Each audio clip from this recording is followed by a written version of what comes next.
नमस्कार। आप देख रहे हैं मास्कॉम जंक्शन। मैं डॉक्टर प्रदीप कुमार हाजिर हूँ एक और नई वीडियो के साथ। डियर स्टूडेंट्स, आज हमारा टॉपिक है 4 मॉडल्स ऑफ पब्लिक रिलेशंस, यानी जनसंपर्क के 4 मॉडल। जनसंपर्क के क्षेत्र में अलग अलग ऑर्गेनाइजेशंस, चाहे गवर्नमेंट ऑर्गेनाइजेशंस हैं, प्राइवेट ऑर्गेनाइजेशंस हैं, वो सभी अपनी एक्टिविटीज जो हैं या पीआर की जो एक्सरसाइजेज हैं उनके फ्रेमवर्क को तैयार करने में, पीआर कैंपेन्स को रन करने में, इन सभी मॉडल्स की जो भी प्रिंसिपल्स हैं, बेसिक प्रिंसिपल्स हैं, उनका इस्तेमाल करते हैं अपना पीआर का फ्रेमवर्क तैयार करते वक्त। तो बेसिकली ये वो सारी स्ट्रेटजीज होती हैं जो पब्लिक रिलेशंस डिपार्टमेंट अलग अलग ऑर्गेनाइजेशंस के इस्तेमाल करते हैं अपना पीआर कैंपेन चलाने के लिए, अपने जनसंपर्क अभियान को आगे बढ़ाने के लिए। तो 4 मॉडल जिन पर आज हम चर्चा करने जा रहे हैं वो आप स्क्रीन पर देख पा रहे हैं। Press agentry model, public information model, two way asymmetric model और टू वे सिमेट्रिक मॉडल। तो लेक्चर शुरू करने से पहले आपसे गुजारिश, अगर आपने हमारा चैनल अब तक सब्सक्राइब नहीं किया है तो इसे सब्सक्राइब कीजिए, अपने दोस्तों के साथ इसे शेयर कीजिए। अगर हम 4 मॉडल्स ऑफ पब्लिक रिलेशंस की बात करें तो जेम्स ग्रूनिग और टॉड हंट, इन्होंने इंट्रोड्यूस किया 4 मॉडल्स ऑफ पब्लिक रिलेशंस को। पीआर प्रोफेशनल कम्युनिकेटर आप इनको कह सकते हैं या पब्लिक रिलेशंस थ्योरिस्ट कह सकते हैं। इन्होंने बेसिक मॉडल्स जो हैं पीआर के, जो 4 मॉडल हैं, 4 मॉडल्स ऑफ पब्लिक रिलेशंस, उन्हें इंट्रोड्यूस किया और 1984 में अपनी पुस्तक मैनेजिंग पब्लिक रिलेशंस, इसमें इन्होंने उसका जिक्र किया। The basic principles of these models are implemented by PR firms, corporate houses, government agencies in their PR campaigns। जैसा कि हमने पहले बताया, जो अलग अलग मॉडल्स होते हैं उन मॉडल्स के अंतर्गत जो चीज़ें बताई जाती हैं वो इस्तेमाल की जाती हैं अलग अलग फर्म्स के द्वारा, ऑर्गेनाइजेशंस के द्वारा अपनी पीआर एक्टिविटीज़ के अंदर।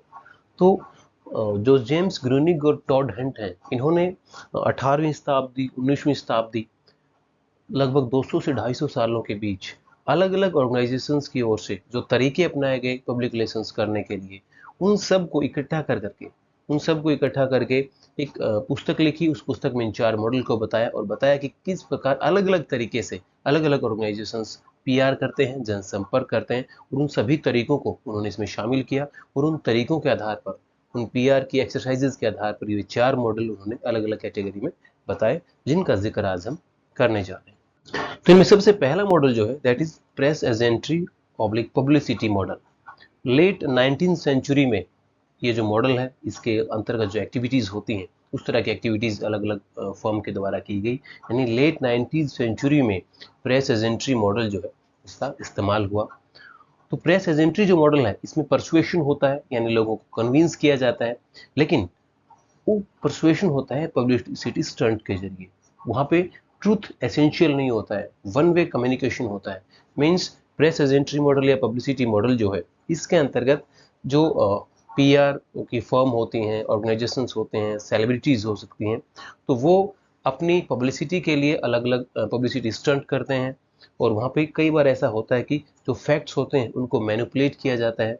वहाँ पे सच्चाई जो है या ट्रूथ जो है वो बहुत ज़रूरी नहीं माना जाता है, वन वे कम्युनिकेशन रहता है।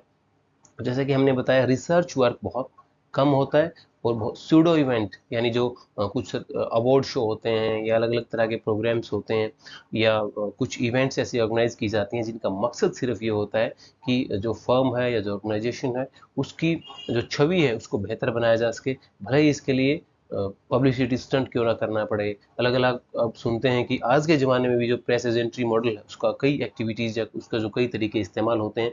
आप देखते हैं जो सेलिब्रिटी हैं वो कई बार आपस में एक दूसरे की किस तरह से किसके साथ केमिस्ट्री चल रही है, कौन किसके साथ झगड़ा कर रहा है, कौन किसके साथ कोलेब्रेशन कर रहा है, उसको लेकर के बहुत से आप ऐसी खबरें सुनते हैं जिसका कोई सिर पैर नहीं होता है, वो बेसलेस खबरें होती हैं और सिर्फ पब्लिसिटी के लिए होती हैं। तो ये सूडो इवेंट होती हैं जिनको क्रिएट किया जाता है, मकसद सिर्फ होता है आपकी पीआर ऑर्गेनाइजेशन का एक तरह से लोगों में प्रमोशन करना, उसकी पब्लिसिटी करना। उनके उसके पीछे कई बार सच्चाई होती नहीं है और कई बार सच्चाई होती भी है तो उसको बहुत तरीके से मैनिपुलेट करके उसको प्रस्तुत किया जाता है और उसमें फैक्ट्स बहुत कम होते हैं। तो जो प्रेस एजेंट्री मॉडल है, इसको लिंक किया जाता है पीटी बर्नम के साथ। जो पीटी बर्नम है, he was an American showman, businessman, and politician, remembered for promoting celebrity hoaxes, founding the Ringing Bros and Burnham and Bailey Circus. He used many promotional tricks to make his circus popular, he started a weekly newspaper in 1831 called the Herald of Freedom. तो जो PT Barnum है, एक जो showman है American, उनके साथ अक्सर इस तरह की चीज़ों को जोड़ा जाता है, जिन्होंने इस मॉडल की जो विशेषताएं हैं, फीचर्स, उनको बहुत इस्तेमाल किया। ये अपने सर्कस को पॉपुलर बनाने के लिए बहुत तरह की खबरें जो है फैलाते थे, जिनके कोई सच्चाई जिनमें नहीं होती थी, लेकिन सिर्फ इसलिए कि लोगों का ध्यान आकर्षण हो, उसकी तरफ देखें, और ताकि इसके सर्कस जो उसकी पॉपुलैरिटी बढ़े। तो अलग अलग प्रमोशनल ट्रिक्स ये इस्तेमाल करते थे। जैसे आजकल भी आप देखते हैं कि बॉलीवुड की कोई फिल्म आती है तो बहुत बार ऐसा होता है कि उस फिल्म को लेकर के पब्लिसिटी स्टंट किए जाते हैं अलग अलग, ताकि वो फिल्म को जो है एक तरह से लोकप्रियता मिले, पब्लिसिटी मिले, और उस फिल्म को लोग देखने जाएं और वो फिल्म हिट हो। तो इस मॉडल की जो एक तरह से ट्रिक्स है, उनका इस्तेमाल पहले भी किया गया, जैसे हमने बताया लेट 19th सेंचुरी में, और आजकल भी आप देखते हैं कि बॉलीवुड की फिल्म में या सेलिब्रिटी जो अलग अलग है वो इसका इस्तेमाल करती हैं। पीटी बर्नम जी ने एक वीकली न्यूज़पेपर भी शुरू किया 1831 में, द हेरेल्ड ऑफ फ्रीडम। तो आपके सामान्य ज्ञान के लिए इसे जानना बहुत ज़रूरी है। तो पहला मॉडल हमारा रहा प्रेस एजेंट्री मॉडल या पब्लिसिटी मॉडल, जिसमें सच्चाई को दरकिनार करते हुए सिर्फ एक पब्लिसिटी के लिए, लोकप्रियता हासिल करने के लिए अलग अलग घटनाएं घड़ी जाती हैं।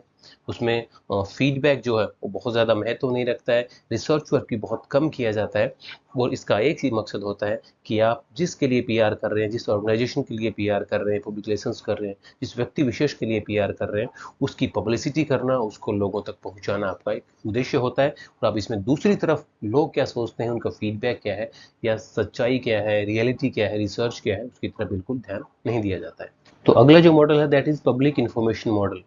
अर्ली 20th सेंचुरी में ये आया, और जो आईवी ली, जो कि father of modern public relations जिन्हें माना जाता है, उन्हें क्रेडिट जाता है इस मॉडल को एस्टैब्लिश करने के लिए। और ये कहते हैं कि जो पब्लिक रिलेशंस है उसमें ट्रुथ बहुत ज़रूरी है।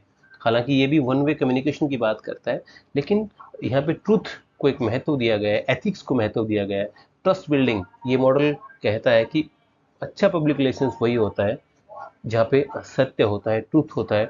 और ये मॉडल एथिक्स की बात करता है, ट्रस्ट बिल्डिंग की बात करता है, और कहता है कि जब तक आप लोगों का विश्वास नहीं जीतेंगे, यानी जिस पब्लिक के साथ आप पब्लिक रिलेशंस कर रहे हैं, तो जब तक आप उनका विश्वास नहीं जीतेंगे, ट्रस्ट आप नहीं जीतेंगे, या आपके पीआर में एथिकल कुछ वैल्यूज नहीं होंगी, ऑनेस्टी नहीं होगी, या ट्रूथ नहीं होगी, तब तक आप लॉन्ग टर्म में जो है अच्छा पीआर नहीं कर सकते, और उस कम्युनिकेशन का रिजल्ट जो है वो एक बार तो अच्छा आ सकता है, लेकिन शायद हमेशा अच्छा ना रहे।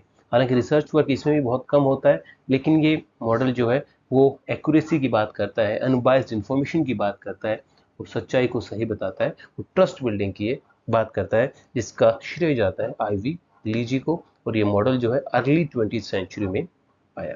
आईवी ली जी की हम बात करें, थोड़ा इंट्रोडक्टरी।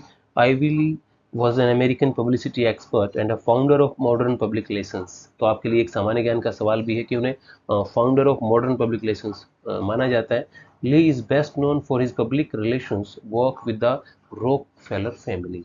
इस फैमिली के साथ उन्होंने काम किया पीआर को लेकर के। He talked about ethics in media and focused on releasing truthful and accurate information to media. He was a journalist at the New York American, the New York Times and the New York World। तो वो पत्रकार भी रहे और जनसंपर्क का काम भी उन्होंने अच्छे से देखा। एक्सपर्टीज की हम बात करें तो बतौर एक पीआर प्रोफेशनल आप कह सकते हैं, या जो पब्लिक रिलेशंस में जो एथिक्स की बात करने वाले वो पहले शायद व्यक्ति थे, और इसीलिए उन्हें मॉडर्न पब्लिक रिलेशंस का फादर भी या जनक भी माना जाता है। देन हम बात करते हैं हमारे अगले मॉडल की, that is to way asymmetric model, जो कि मिड 20th सेंचुरी में एस्टेब्लिश हुआ, और इस मॉडल को देने का श्रेय जाता है एडवर्ड बर्नेस जी को। जी हाँ, एडवर्ड बर्नेस जी एक बहुत अच्छे, जैसे कहने की पीआर जगत में उनका कंट्रीब्यूशन बहुत ज़्यादा है। वो बात करते हैं साइंटिफिक परसुएशन की, यानी लोगों को कन्विंस करना, लेकिन ऐसी स्ट्रेटजीज के जरिए, ऐसी कम्युनिकेशन स्ट्रेटजीज के जरिए, पीआर कैंपेन के जरिए जो साइंटिफिक होंगे, जो स्टडी बेस्ड होंगे, जो स्टडी करके उसके बाद कम्युनिकेशन स्ट्रेटजी बनाई जाती है कि लोगों को कैसे कन्विंस किया जाए, कैसे परस्यू किया जाए चीज़ों को। तो इस साइंटिफिक परसुएशन की बात करते हैं, जिसका एक सॉलिड आधार होता है, बेस होता है। रिसर्च वर्क की बात इस मॉडल में की गई है कि कोई भी पीआर कैंपेन करने से पहले आप रिसर्च वर्क जो है उसको बहुत ज़्यादा इंपॉर्टेंस यहाँ देने की बात की गई है। टू वे कम्युनिकेशन को बहुत इंपॉर्टेंस यहाँ पे दी गई है कि टू वे कम्युनिकेशन होना चाहिए एक अच्छे पीआर कैंपेन में या अच्छे पब्लिक रिलेशंस एक्सरसाइज में। टू वे कम्युनिकेशन की बहुत ज़्यादा इंपॉर्टेंस है। टारगेट ऑडियंस को जिसमें महत्व दिया जाना चाहिए, पब्लिक ओपिनियन की यहाँ बात की गई है कि पब्लिक ओपिनियन जो है वो बहुत मायने रखती है पब्लिक रिलेशंस में, और पब्लिक ओपिनियन को एक तरह से प्रभावित करने के लिए स्ट्रेटजीज बनाई जानी चाहिए। लेकिन यहाँ पे वही बात है कि यहाँ पे साइंटिफिक परसुएशन की बात की गई है, रिसर्च वर्क की बात की गई है, टारगेट ऑडियंस को महत्व देने की बात की गई है, लेकिन उसका मकसद सिर्फ एक ही है कि उससे ऑर्गेनाइजेशन को फायदा हो और उस स्ट्रेटजी से अल्टीमेटली जो है लोगों को कन्विंस किया जाए। लेकिन इसका जो एक तरह से सिद्धांत है दैट इज ऑर्गेनाइजेशन फर्स्ट, यानी जिस ऑर्गेनाइजेशन के लिए आप पीआर करें उनके हितों को आप सर्वोपरि रखेंगे, ऑल दो आप फीडबैक लेंगे, लेकिन अल्टीमेट जो गोल आपका है दैट इज कि बेनिफिट पहुंचाना है आपने अपने ऑर्गेनाइजेशन को। इसमें एक टॉर्चेज ऑफ फ्रीडम कैंपेन जो है उसका उदाहरण भी दिया गया है, जिसका अगली स्लाइड में हम जिक्र करेंगे, जिसको 1929 में एडवर्ड बर्नेस जी ने एक तरह से एक कंपनी के लिए किया, एक सिगरेट कंपनी के लिए इस कैंपेन को उन्होंने लॉन्च किया। और इसमें उस कंपनी की तरफ से ये था कि जो सिगरेट पीने को या सिगरेट पीने को महिलाओं में खासकर ये बताया गया, इस कैंपेन के जरिए बताया गया कि जो सिगरेट जो महिलाएं पीती हैं, स्मोकिंग जो करती हैं, ये उनकी एक तरह से आज़ादी की बात करता है। ये सिगरेट यहाँ स्मोकिंग नहीं है, बल्कि ये बताता है कि ये उनको कितनी फ्रीडम का एहसास कराता है। और ये इसमें टारगेट उन महिलाओं को रखा गया जो स्मोकिंग नहीं करती हैं। तो सिगरेट पीना महिलाओं के लिए एक तरह से आज़ादी का प्रतीक बताया गया, खुलेपन का प्रतीक बताया गया, और ये कैंपेन चला गया टॉर्चेज ऑफ फ्रीडम। और इस कैंपेन के माध्यम से मकसद यही था कि जो महिलाएं नहीं करती हैं स्मोकिंग, उनको भी एहसास दिलाया जाए कि स्मोकिंग जो है वो आपको एक आज़ादी का प्रतीक है। और इससे उस सिगरेट कंपनी की जो प्रमोशन की गई, ब्रांडिंग की गई, उसका पीआर किया गया। तो जो कैंपेन जो है काफ़ी चर्चित कैंपेन रहा, लेकिन इस कैंपेन का जो अल्टीमेट जो गोल था वो था कंपनी को फायदा पहुंचाना। Edward Berners was an American pioneer in the field of public relations and propaganda, and referred to in his obituary as the father of public relations. इन्हें father of public relations भी माना जाता है। His best known campaigns include a 1929 effort to promote female smoking by branding cigarette as feminist torches of freedom, जो इस campaign का जिक्र हमने किया। His books crystallizing public opinion and propaganda gained special attention as early efforts to define and theorize the field of public relations. तो अगर आप net की तैयारी कर रहे हैं तो दो पुस्तकें इन्होंने लिखी, जानना बहुत ज़रूरी है। साथ ही इनको फादर ऑफ पब्लिक रिलेशंस माना जाता है, और इनकी जो पुस्तक है क्रिस्टलाइजिंग पब्लिक ओपिनियन 1923 में आई और प्रोपेगेंडा 1928 में। तो ये भी चीज़ें आप ध्यान में रखें।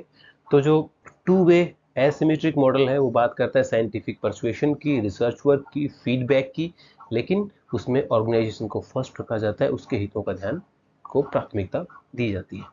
Then two way symmetric model, जो कि लेट 20th सेंचुरी में आया। Two way symmetric model, symmetric मतलब एक तरह से बैलेंस की हम बात करते हैं। ये मॉडल भी टू वे कम्युनिकेशन की बात करता है, लेकिन ये बात करता है डायलॉग की, कि जो ऑर्गेनाइजेशन है उसको अगर अच्छे लॉन्ग टर्म में एक लॉन्ग लास्टिंग रिलेशनशिप बिल्डअप करनी है अपनी पब्लिक के साथ, तो उसे डायलॉग करना चाहिए। अपना जो पीआर है उसमें एथिक्स को एक या मूल्यों को बहुत ज़्यादा महत्व देना चाहिए। टू वे कम्युनिकेशन होना चाहिए, बातचीत करनी चाहिए, बातचीत के बाद जो है अपनी कम्युनिकेशन स्ट्रेटजीज है वो तैयार करनी चाहिए। रिसर्च वर्क को बहुत ज़्यादा महत्व ये मॉडल देता है कि रिसर्च वर्क बहुत ज़रूरी है।